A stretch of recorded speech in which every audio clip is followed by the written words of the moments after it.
Selamat pagi teman-teman. Hari ini saya akan berbincang santai. Kebetulan kalau istilah di kerennya ini kedatangan tamu gitu, eee, dengan Mbak Agatha Retnosari. Beliau adalah anggota DPRD Provinsi Jawa Timur dari fraksi PDI Perjuangan.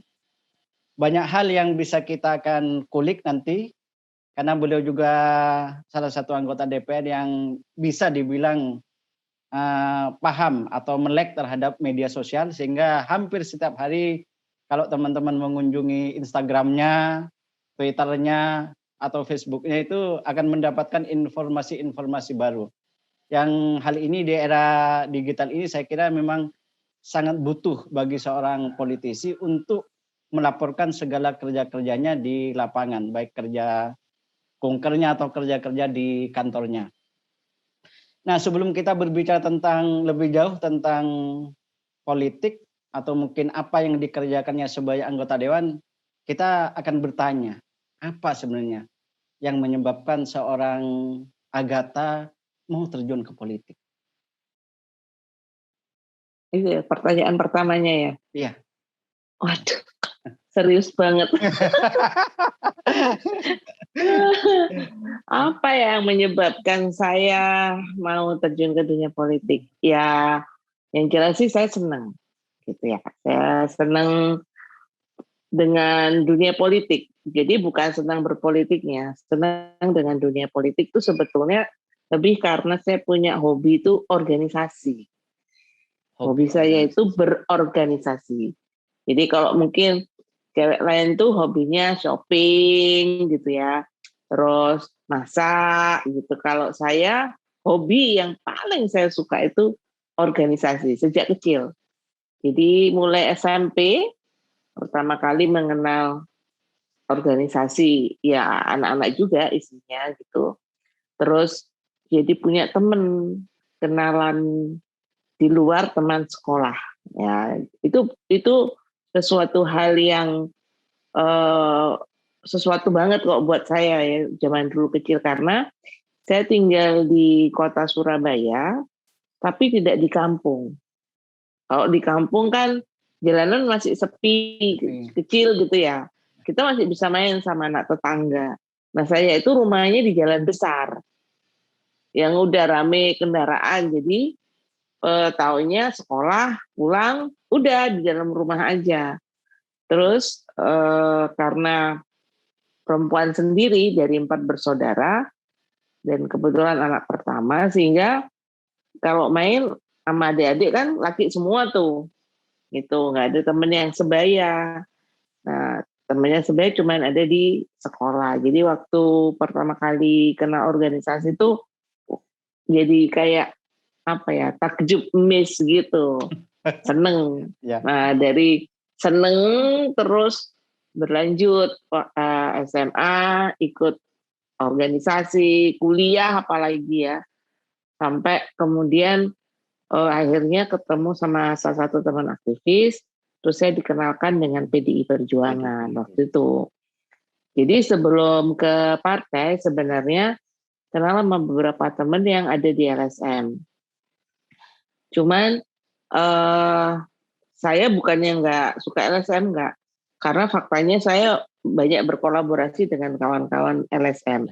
Tapi waktu itu ya pandangan saya, kalau saya ingin, karena waktu itu gini, dari sejak kecil tuh kan waktu ikut organisasi sudah beberapa kali ikut yang namanya latihan dasar kepemimpinan. Latihan dasar.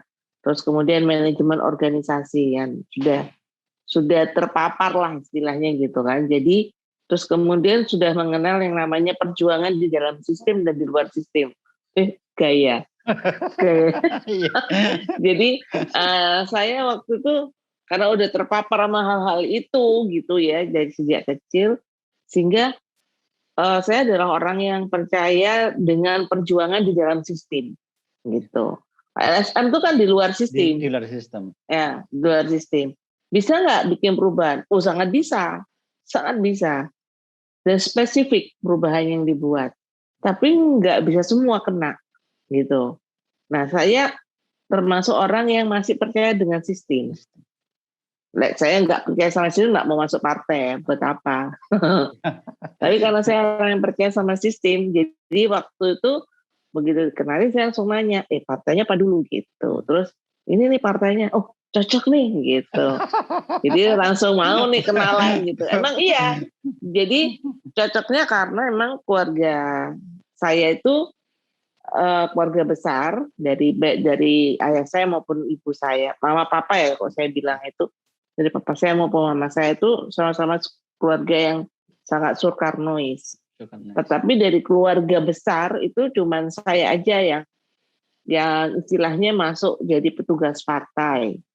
Terus yang lainnya cuma ada 2. Jadi dari keluarga besar itu saya bilang keluarga besar itu bukan dari kakek nenek aja, tapi sampai dari yang youth ya levelnya itu cuma 2. Kalau dari keluarga saya itu satunya lagi itu adiknya yang kakung saya dari papa itu kebetulan ketua PNI Jawa Timur sebelum tahun 50-an, namanya Dr. Ambio. Kalau PDI Perjuangan lama, kemudian ada beberapa teman PDI Perjuangan yang dulu adalah aktivis PNI, ya kan, pasti kenal dengan namanya Dr. Ambio, tahu gitulah. Karena memang pernah jadi ketua PNI di Jawa Timur. Jadi cuman beliau dan saya yang masuk partai. Kenapa keluarga saya yang Soekarnois itu nggak banyak atau nggak cenderung nggak mau masuk partai? Tahu sendiri dong ceritanya ya. Zaman dulu Orba itu Soekarnois itu wah tekanannya berat lah ya. Jadi ada trauma sejarah yang dialami oleh beberapa anggota keluarga jauh sehingga itu membuat kemudian keluarga besar saya enggan kalau jadi pengurus partai. Tapi itu sangat Soekarnois. Kalau misalnya partai ini membutuhkan bantuan, itu udah duluan lah istilahnya gitu. Tapi pengurus, nanti dulu gitu. Jadi itu saya rasa banyak lah dirasakan oleh keluarga-keluarga terutama di Surabaya ya. Banyak banget keluarga kayak keluarga besar saya.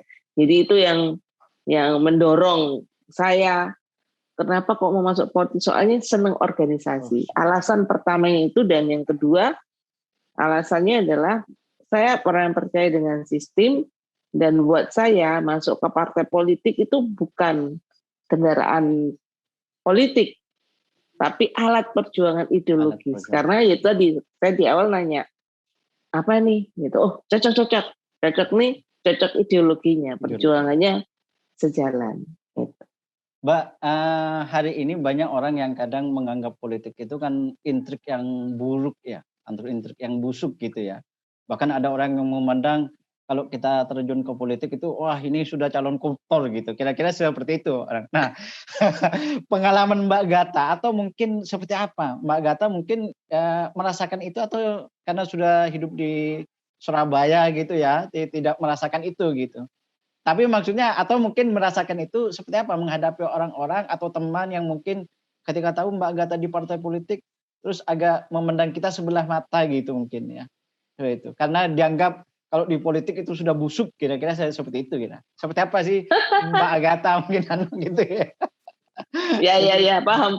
Ya. Perasaan itu juga saya rasain sih. Jadi waktu masuk di partai politik nggak terlalu berasa, karena waktu masuk di partai politik pertama kali kan saya masuk jadi pengurus pleno ya. Nggak ada kepikiran mau nyalek tuh nggak ada, karena memang bukan itu tujuan saya masuk partai politik. Jadi saya ikut pencalekan karena memang ada penugasan dari partai. Nah pada saat ditugaskan dan kita sudah itu kan berarti harus dijalankan dengan penuh kesungguhan. Nah tantangan tuh lebih terasa pada saat kita mulai nyalek gitu, pada saat kampanye ya kan, kampanye gitu kan. Terus keluarga itu banyak, jangankan orang luar ya, keluarga besar saya saja, lapo nyalek gitu. Itu kata pertama, lapo nyalek gitu, kok duitmu tak akeh, uangmu habis banyak gitu kan. Terus buang-buang uang, ada yang bilang begitu. Terus Kalau dibujuk wong partai macam-macam lah. Adakah support positif? Nggak ada. Karena memang kalau memang mereka positif, mereka pasti sudah mau masuk ke partai politik. Tapi karena memang nggak ada cedera sejarah, pengalaman buruk, sehingga kemudian anggapan itu muncul. Ditambah lagi memang kan waktu saya pertama kali nyalek itu tahun 2009, tapi bukan di Surabaya ya, di daerah di Magetan, Ngawi, Pacitan, Mataraman ya. Trenggalek ya, Mataraman. Di sana saya nggak ada keluarga, nggak ada teman, nggak ada saudara, nggak ada yang kenal. Cuma satu teman kuliah dari ITS yang saya kenal, teman Magetan. Itu tok. Yang lain tuh nggak ada yang kenal. Pengurus partainya juga nggak semua kenal. Waktu itu kan masih belum lama ya di PDI Perjuangan, masih 5 tahun di PDI Perjuangan, terus dapat penugasan pencalekan pertama kali. Nah waktu nggak jadi waktu itu karena memang di penugasan yang pertama saya lebih banyak belajar menimba ilmu dari para senior, bagaimana itu yang namanya kampanye, bagaimana caranya bicara di depan orang banyak, terus orasi, buru-buru orasi. Walaupun sudah beberapa kali, tapi kan kita forumnya terbatas kalau aktivis itu kan, tidak di lapangan besar, beda.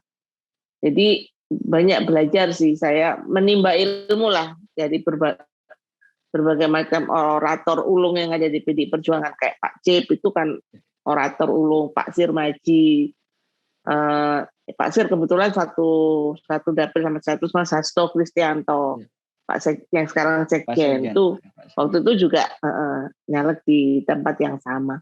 Jadi saya banyak belajar termasuk pengorganisan massa, pengamanan suara, macam-macam lah yang berkaitan dengan pilkada, terus banyak hal yang saya pelajari di sana, langsung lapangan ya, termasuk misalnya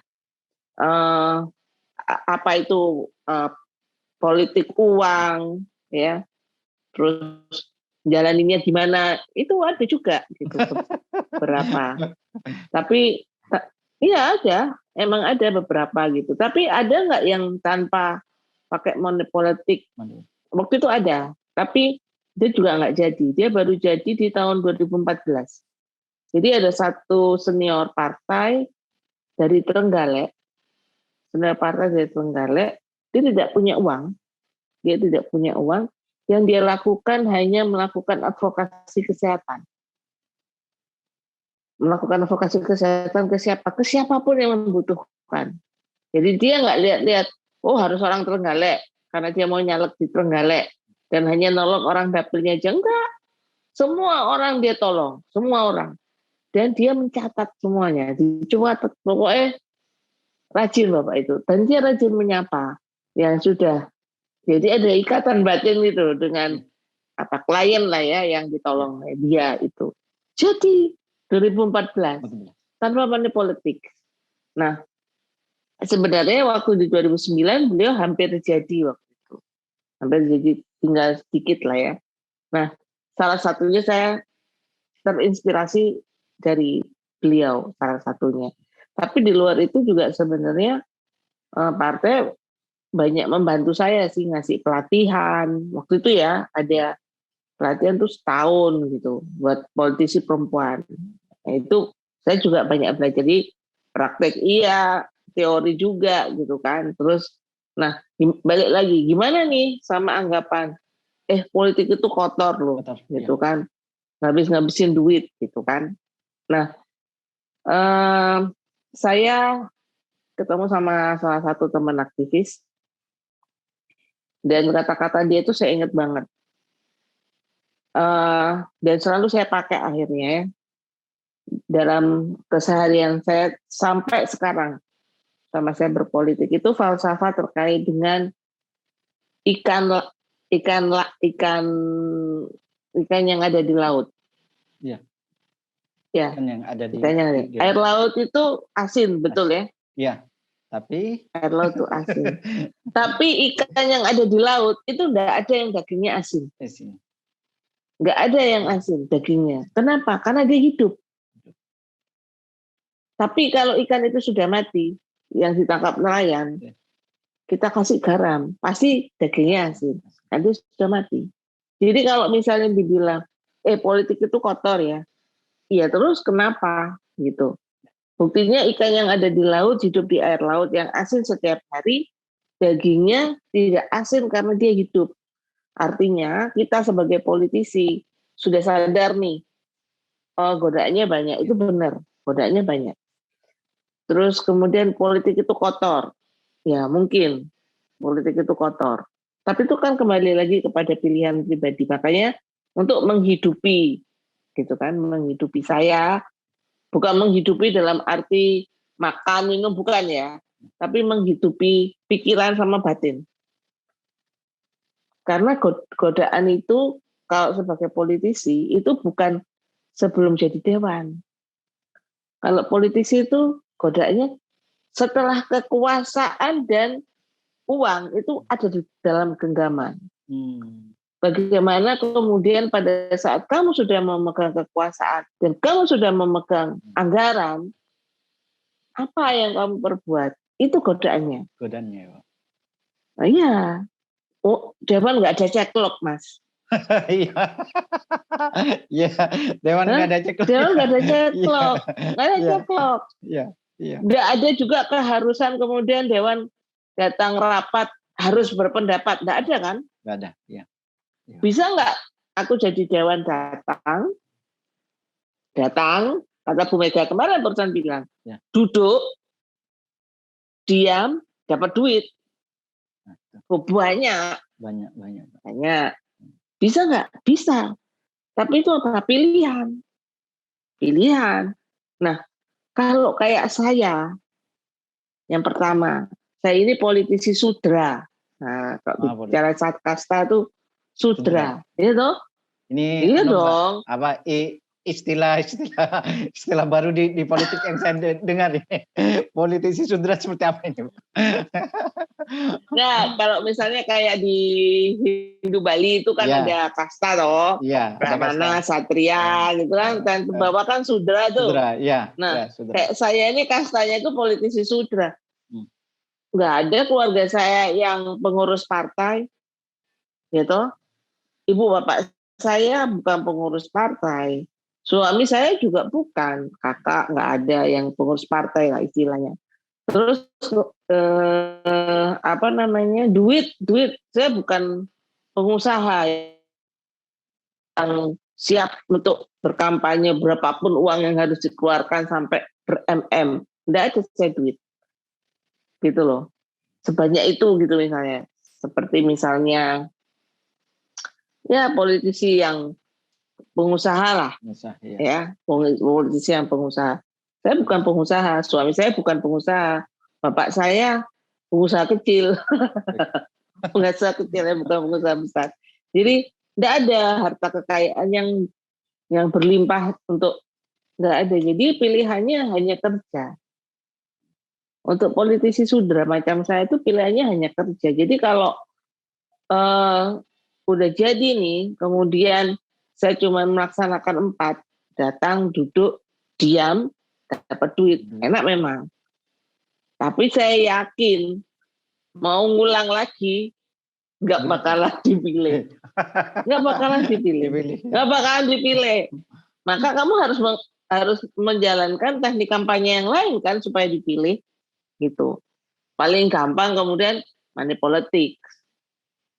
Ada hitungannya, istilahnya begitu ya, untuk yang udah ada hitungannya. Mahal, makanya dibilang politik berbiaya mahal. Itu tergantung kita. Kalau kita milih teknik kampanyenya mahal.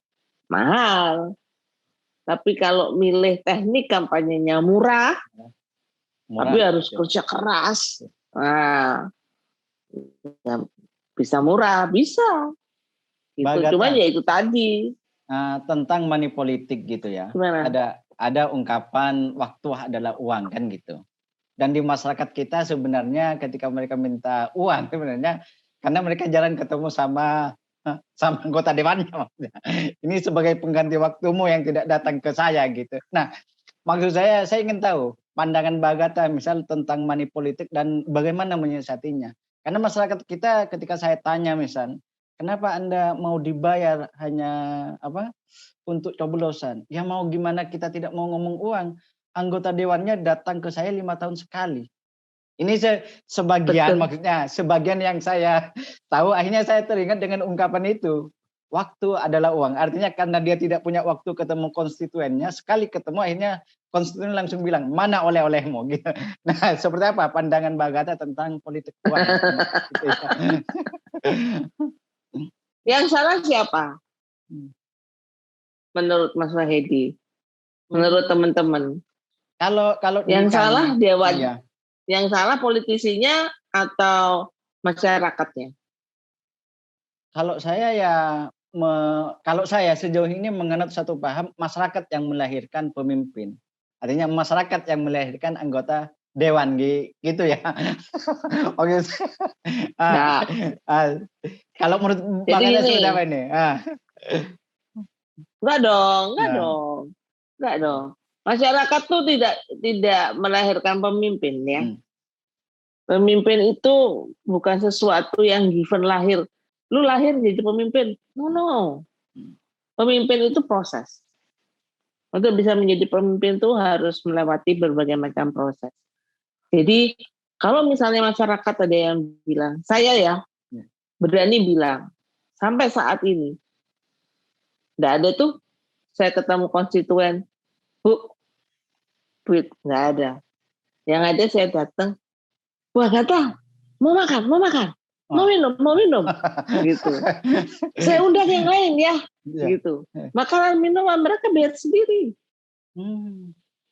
Bahkan waktu periode saya sebelum saya jadi dewan di Surabaya ini, ya, saya itu ada yang bantunya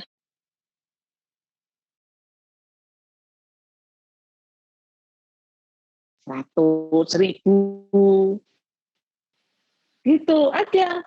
Terus ada yang jadi stiker sumbang ya Mas. Kalau di flash kemudian ketemu konstituennya, itu datang aja Mbak, nggak usah bawa nggak usah bawa kue, kan saya nanya nih mau pertemuan berapa orang kira-kira, nanti saya bawain kuenya. Jadi saya bukan ngitung, ini saya kasih uang ya, tolong nanti dibelikan makanan minuman. Enggak. Itu namanya kita nyuruh dia dong. Lu juragan berarti. Saya datang sebagai tamu. Tuan rumah yang mengundang tamunya dan teman-temannya, dia yang menyediakan makan dan minumnya. Dia cuma minta saya bawa atributmu saja. Selesai. Atributnya sumbangan lagi. Nah, itu nih. Ini perlu ditiru oleh para politisi muda ini. Loh, kenapa mau? Ya. Kok mau? Karena ide. Saya tidak kampanye saya kampanye ide program. Jadi ini nih, saya mau kira-kira mau memperjuangkan 3 isu besar. Jadi kan kayak orang mau prasmanan. Kalau kita ke nikahan yang prasmanan itu kan makanannya banyak tuh.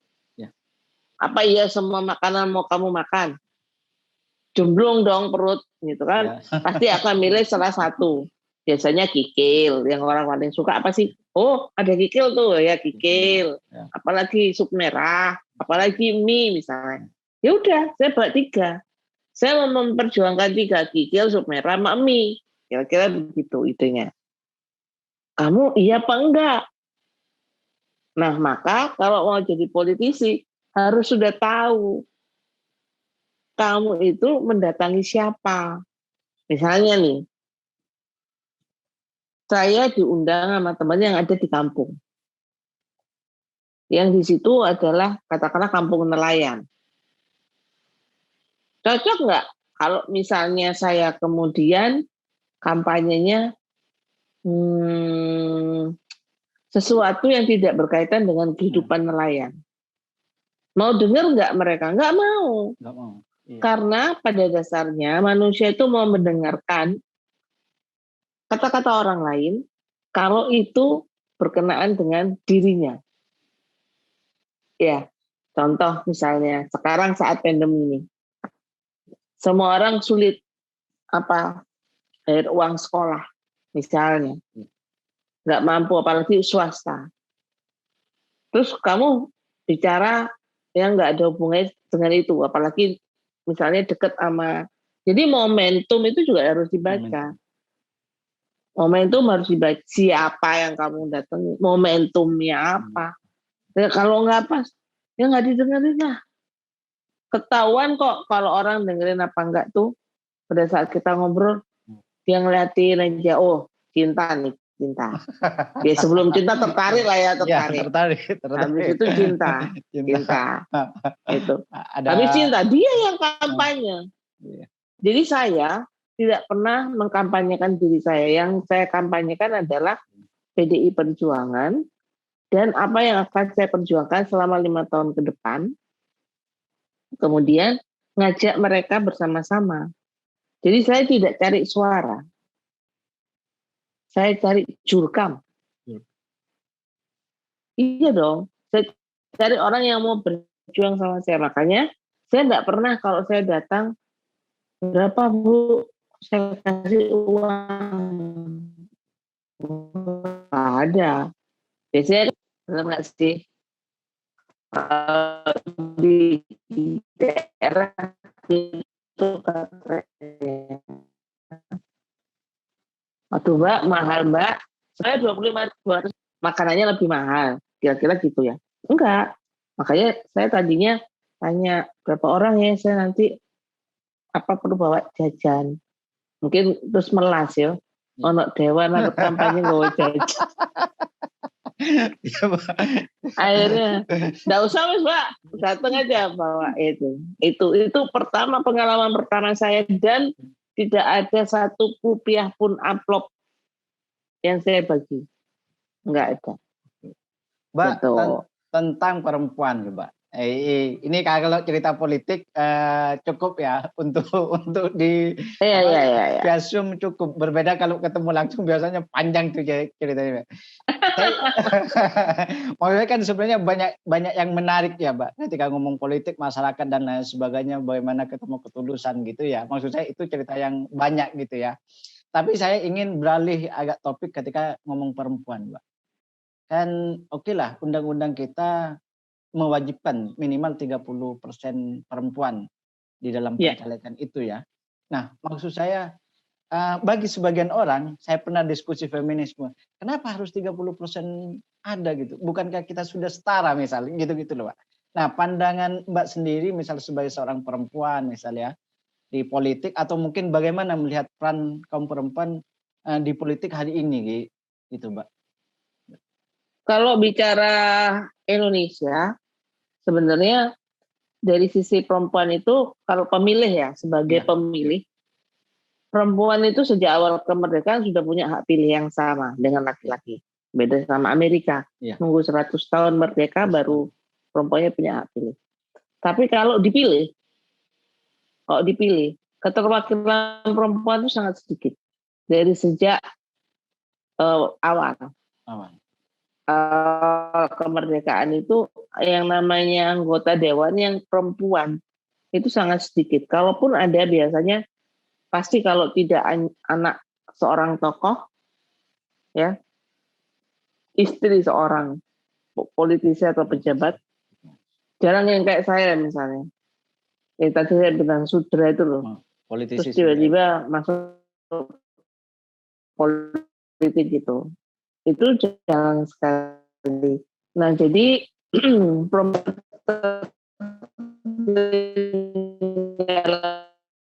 sejarah dari sisi kepercayaan itu kan sebetulnya untuk akhirnya perempuan-perempuan Indonesia mau terlibat di politik dan mau masuk ke politik, masuk ke dalam mesin. Jadi istilahnya jadi wakil rakyat lah. perempuan. Kenapa butuh wakil rakyat perempuan? Apalagi aja nggak cukup. Nggak cukup memang. Gitu. Karena apa? Kalau dulu memang ada istilah perempuan memperjuangkan perempuan, walaupun menurut saya nggak juga sih. Laki-laki itu juga harus disadarkan terhadap gender, kesetaraan gender, dan juga kebutuhan perempuan. Nah, ya paling ngerti kebutuhan perempuan siapa ya? Perempuan sendiri. Nah, perempuan itu selain mengerti kebutuhan perempuan, dia juga mengerti kebutuhan anak, remaja, lansia. Karena apa? Sifatnya nurturing tadi. Nurturing itu merawat. Ya. Givennya itu merawat. Karena ada naturnya kan melahirkan, menyusui, yang tidak bisa digantikan oleh laki-laki misalnya. Nah, itu yang kemudian sebenarnya menjadi nilai tambah terhadap politisi perempuan, tetapi dia punya keterlambatan sejarah. Maka butuh ada 30%. Kuota itu sebenarnya hanya untuk mendorong supaya perempuan bisa mengejar ketertinggalannya. Jadi ada jalan tol. Buat siapa? Perempuan. Problemnya adalah sedikit perempuan yang sudah dapat jalan tol, kemudian sadar bahwa masuk jalan tol itu nggak boleh pelan-pelan. Nah, becak masuk jalan tol gimana? Nggak bisa. Jadi dia harus mempercepat lajunya. Nah, ada minimal kecepatan. Minimal kecepatan 60. Ya dia kalau di bawah 60 harus mengupgrade diri. Upgrade diri itu bukan berarti upgrade tampilan. Biasanya yang di-upgrade tampilan sih. Ya. Dulu biasa-biasa gitu ya. Jadi Jawa lu main jadi dandan. Gitu ya. Gitu. Aku bukan perempuan yang anti dandan, bukan. Iya, Pak. Dandan itu penting buat perempuan, penting. Tapi bukan itu yang dimaksud dengan mengupgrade diri ya, bukan tampilan fisik saja, tetapi walaupun tampilan fisik perlu. Sebagai politisi kan tidak mungkin kemudian datang hadir ke tengah rakyat dengan muka kusam, gitu kira-kira ya, terus tidak terawat misalnya, kan tidak mungkin, atau wajah ngelengok gitu kan tidak mungkin ya. Jadi tetap dibutuhkan, tetapi dia harus mau sekolah lagi. Aduh, nggak bisa sekolah, kursus, mulai kursus kepribadian, kursus public speaking, karena nggak semua anggota dewan bisa bicara di depan publik ya. Saya dulu kalau ada wartawan wawancara gitu, pas sebelum disodorin gini, wah banyak ngomongnya, begitu disodorin gini, legak-leguk gitu. Pertama kali jadi dewan. Aku sampai aku latihan. Jadi harus kayak tadi, latihan dulu gitu ya. Oke, sekarang kamu tanya, boleh di-take gitu. Mbak Agatha ini saya lihat di medsosnya itu kan kadang juga masak, cuci-cuci baju, kan gitu ya. Iya. Nah, seperti apa? Seperti apa ya? Ngatur kan ini ada kesibukan politik, ada kesibukan kantor, kesibukan konstituen, tapi di rumah masih tetap berekspresi. Kalau bagi saya itu ini Mbak Agatha berekspresi, masak-masak ya, masak apa menunya dan nah, tapi mungkin bagi saya berekspresi, tapi bagi Mbak Agatha kan apa? Maksud saya seperti apa sih mengatur waktu, mungkin mengatur sedemikian apa ya, sekian kesibukan itu ya, keluarga, politik, misal di partai, misal juga aktif maaf saja. Iya Mbak, terus Mbak. Jadi gini, dulu sebelum pandemi saya memang sempat pakai pembantu. Kesulitan saya itu sebenarnya di setrika baju, karena itu kan butuh waktu kan satu-satu ya. Nah, sejak pandemi saya nggak berani punya pembantu karena saya nggak bisa melarang dia untuk tidak keluar misalnya, atau nggak boleh ngobrol sama orang. Nah, sedangkan kan pandemi ini kan ya ngobrol aja bisa ketularan gitu. Kalau yang diajak ngobrol kena kan. Sedangkan ada yang harus saya jaga, ada anak yang belum bisa divaksin waktu itu, sama orang tua lansia ya kan. Jadi saya harus jaga, maka saya memutuskan untuk tidak pakai. Tapi memang waktu anak-anak masih kecil, pertama kali saya menikah, saya nggak pakai pembantu. Saya belajar untuk melakukan manajemen waktu. Itu manajemen waktu. Sehingga karena sekarang saya ada kesibukan harus ya jadi dewan lah ya.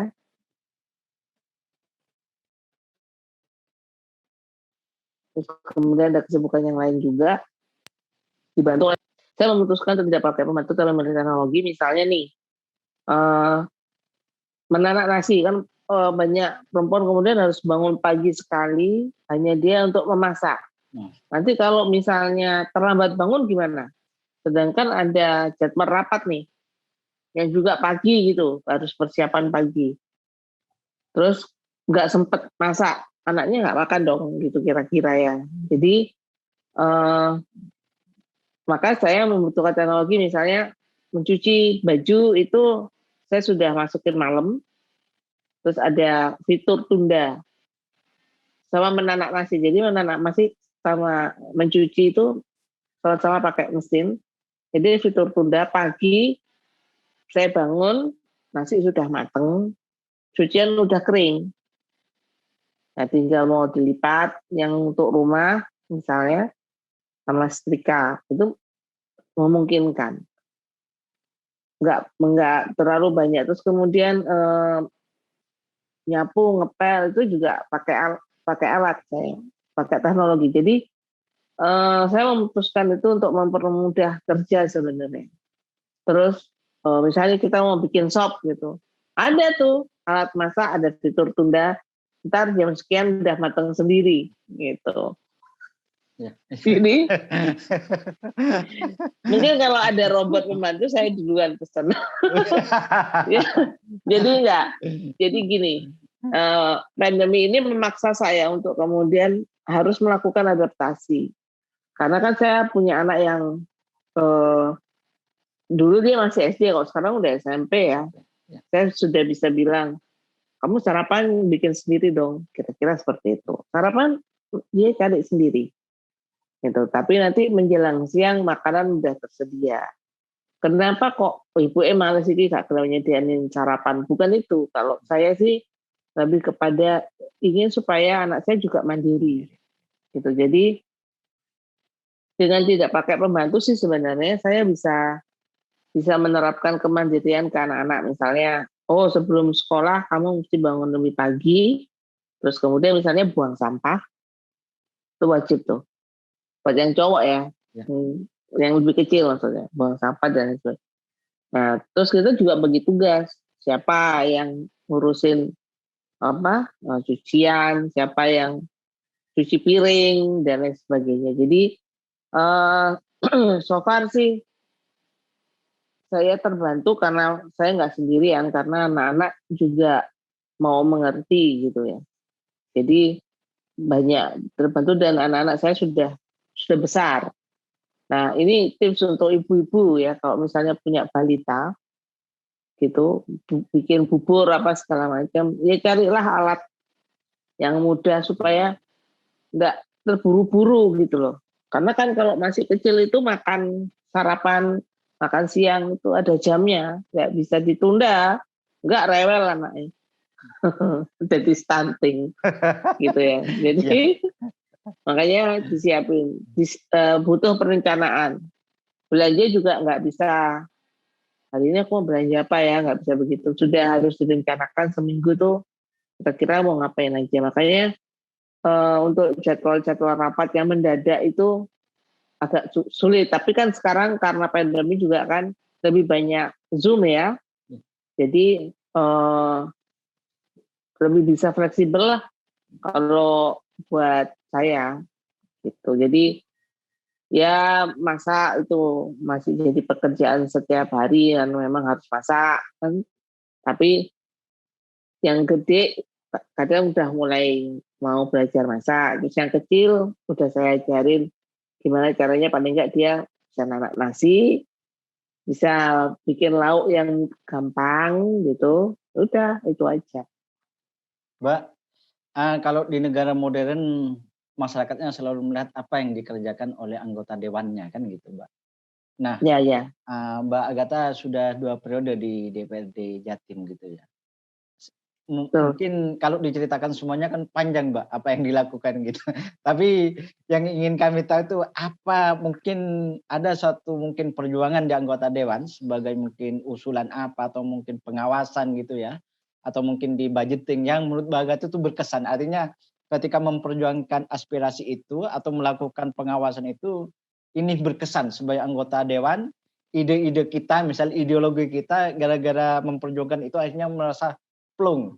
Kalau orang sastra kan ketika selesai menulis, wah bahagia saya Rek gitu. Nah, anggota dewan kan pasti ya, maksud saya bayangan saya pastilah anggota dewan yang ideologis ketika memperjuangkan sesuatu itu kan pasti bahagia kalau sudah tercapai misal. Nah, pengalaman mungkin satu pengalaman Mbak Agatha di DPRD provinsi, dia mungkin melakukan apa sehingga membuat Mbak Agatha itu ketika berhasil berbinar gitu. Bahagia gitu ya. Oh, ini Ya, ya.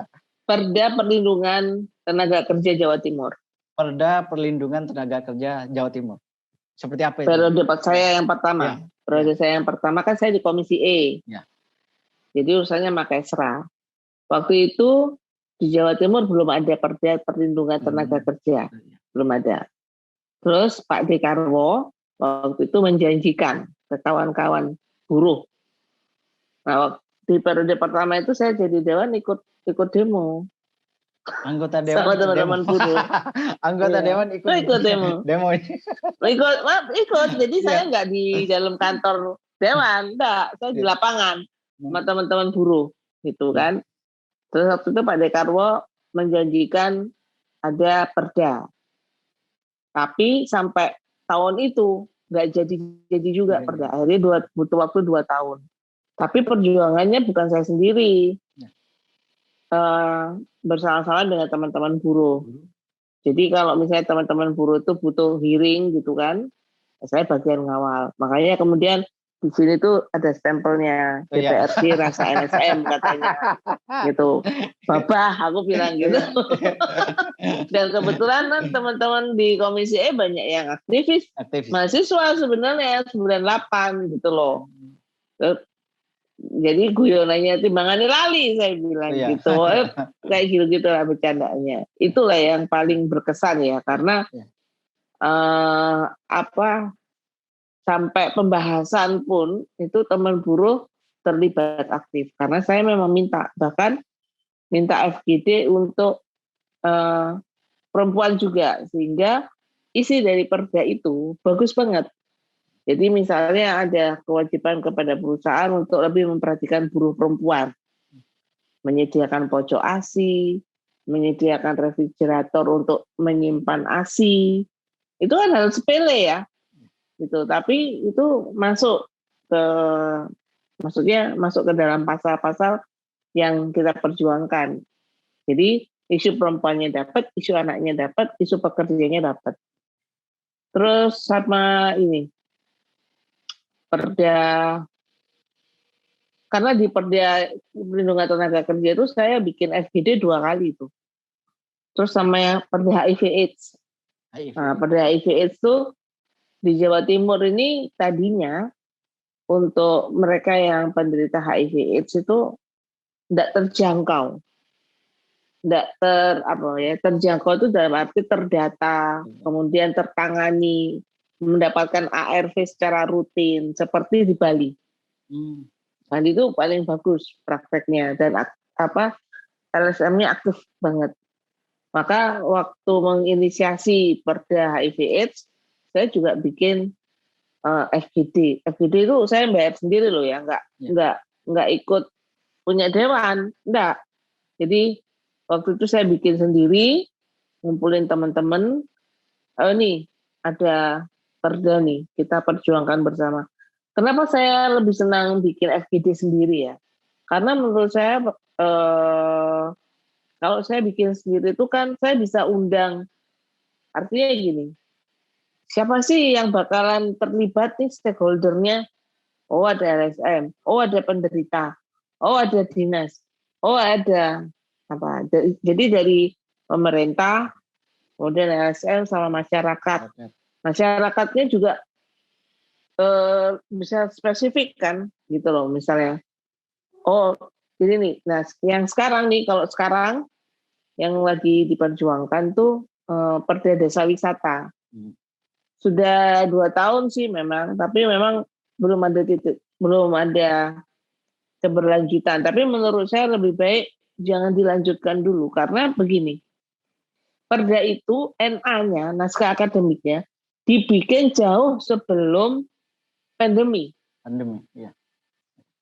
Sehingga legal draftingnya atau isi perdanya itu cocok untuk kondisi sebelum pandemi. Setelah pandemi, nggak cocok. Gitu loh. Sebenarnya pada saat sebelum pandemi pun ada beberapa pasal yang menurut saya sudah nggak cocok, alias ketinggalan zaman, karena kita sudah menghadapi revolusi industri 4. Di pasal-pasalnya, disrupsinya belum kelihatan. Jadi belum ada big shifting yang kelihatan. Nah, sedangkan big shifting itu sekarang sudah dipercepat, jadi double disruption kan sekarang ini. Satu, revolusi industri 4, yang sekarang udah masuk revolusi industri 5 sebenarnya. Benar nggak sih? Kan udah masuk revolusi industri 5 kita sebenarnya. Terus yang berikutnya adalah pandemi. Disrupsi karena pandemi, sehingga merubah lifestyle.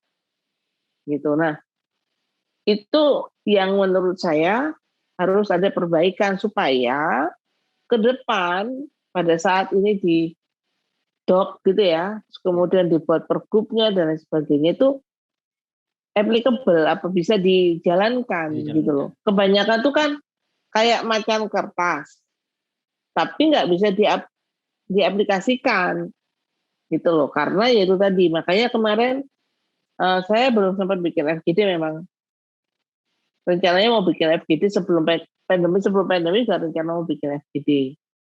Terus waktu itu sempat udah ada beberapa masukan terkait misalnya wisata yang melibatkan prostitusi anak.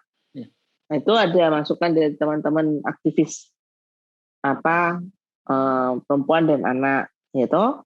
Terus kemudian dari teman-teman aktivis perempuan itu juga banyak sekali masukan terkait gimana sih caranya.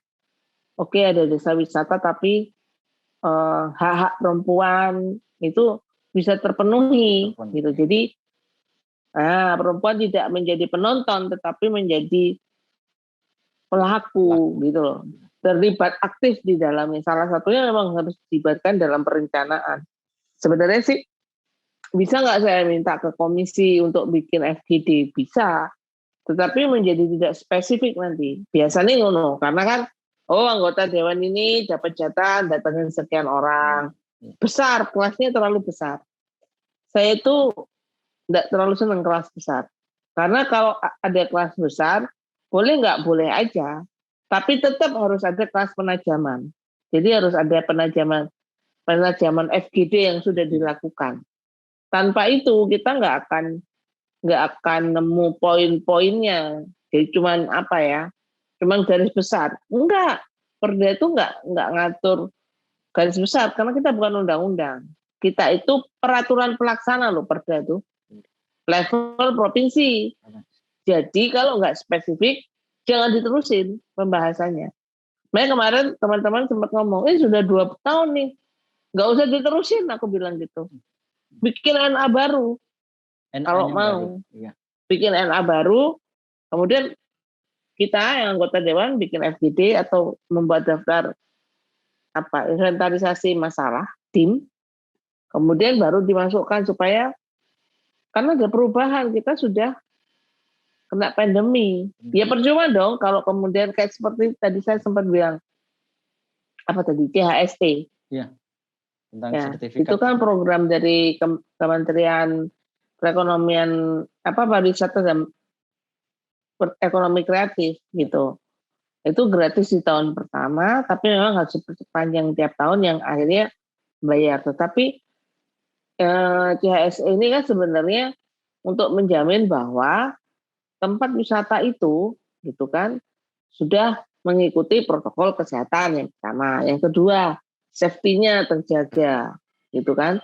Terus yang ketiga, misalnya kok dia restoran, berarti kebersihannya sudah terjamin, mutu makanannya sudah sesuai, untuk menjaga Untuk menjaga kualitas. sebenarnya kan kita kalau mau bicara wisata tuh ya harusnya bicara pasar jangka panjang. Jangan, kalau pasar kita sih orang Indonesia nggak ngurus ya, kayaknya nggak terlalu ngurus. Pokoknya enak, murah gitu kan.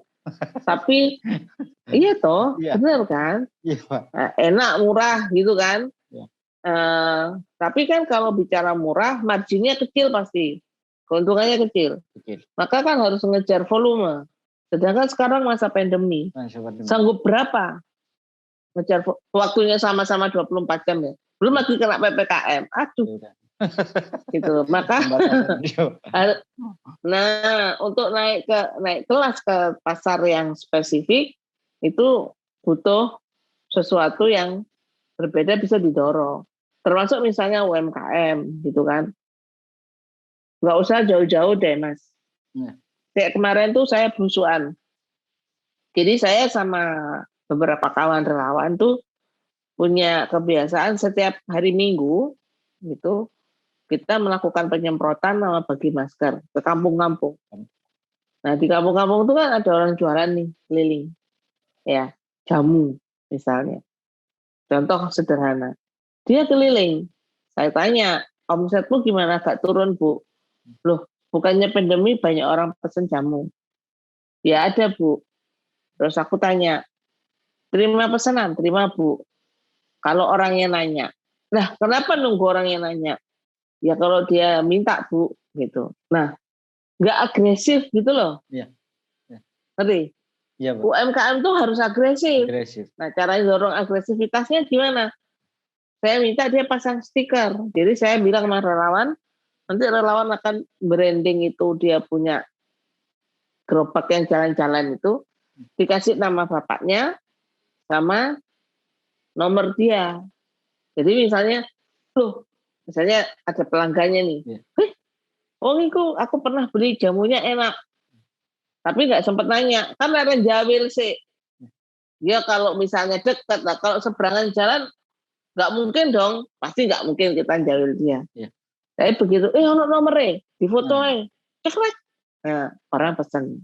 Ngerti nggak? Ya. Nah, itu kan simple ya. Simple. Gitu. Tapi itu harus didorong. Termasuk bakul bakso. Mana ada yo bakul bakso masang nomor telepon nih. Teleponnya ya. Bisa pesan lewat WA. Oh no. Sing gerobak apa meneh. Iya. Padahal belum tentu orang itu nggak kepingin beli baksonya dia lagi. Sedangkan mungkin kalau dia mau masuk ke online, dia keliling. Kan nggak mungkin. Iya. Nah, karena dia keliling, dia itu pasti sekarang punya handphone. Biar handphone larang. Nah. Dia punya handphone. Ada WA-nya, ada smartphone toh berarti. Iya. Ada smartphone. Nah, dipasang stiker. Hal-hal sepele kayak gitu tuh kadang-kadang juga butuh disadarkan gitu loh.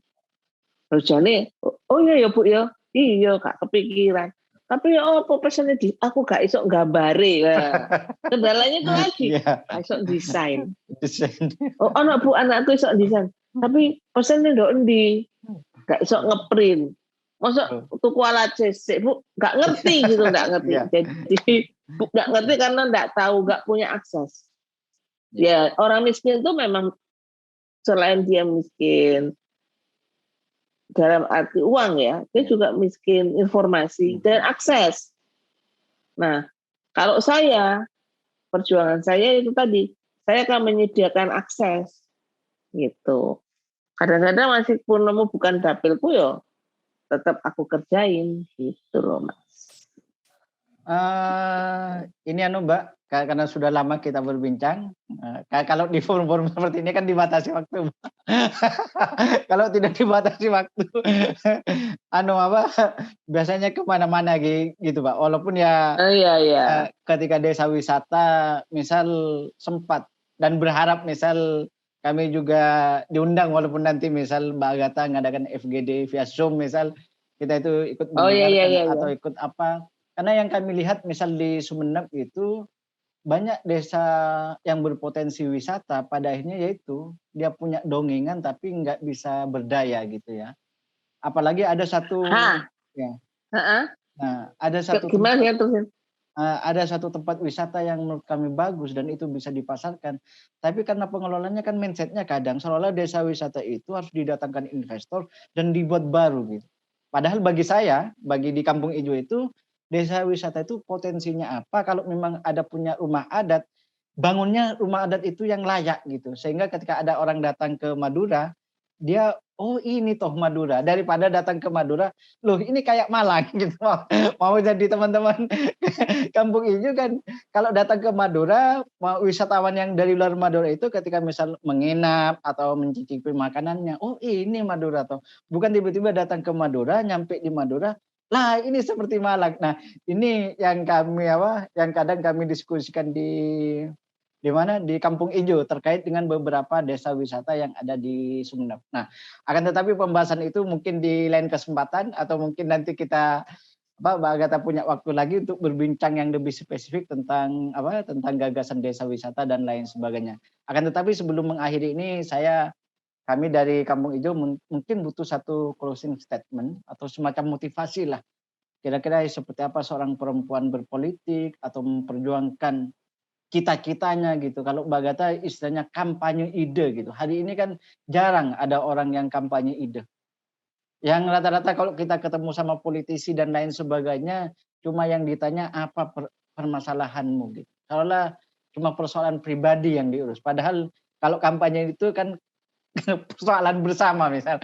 Ya kalau memang ini ada persoalan bersama, mari kita bergotong royong, perjuangkan bersama, selesaikan bersama, lalu ya kalau berhasil nikmati secara bersama-sama. Saya minta closing statement dari Mbak Agatha terkait. Oke, closing statement saya daripada bicara tentang saya ingin bicara sedikit tentang kampung wisata yang ada di Sumeneb, ya. Jadi gini, jangan menjadi seperti yang lain, tetapi jagalah otentifikasi Sumeneb. Sumeneb itu khasnya apa, itu yang dikembangkan. Nggak perlu juga diperbaiki sampai bagus banget. Karena wisatawan tuh tertarik dengan sesuatu yang otentik, apa adanya. Kemudian kalau mau berinovasi, bisa mencontoh ide. Ini idenya saya dapat di Facebook. Ya. Ini Kampung Ijo baru pertama dengar nih, karena saya belum ngomong ke wartawan juga. Di Facebook itu ada namanya Mount Fuji Challenge atau challenge tantangan Gunung Fuji. Jadi virtual. Nah, coba cari di Facebook ada Mount Fuji Challenge. Nah, mungkin bisa dibuat Camplong Challenge virtual. Nah, bayar tapi gak gratis. Nah, Mount Fuji Challenge dia berbayar. Kalau dia jalan kaki atau berenang atau lari atau bersepeda, itu seolah-olah dia sudah ngikutin rutenya Gunung Fuji.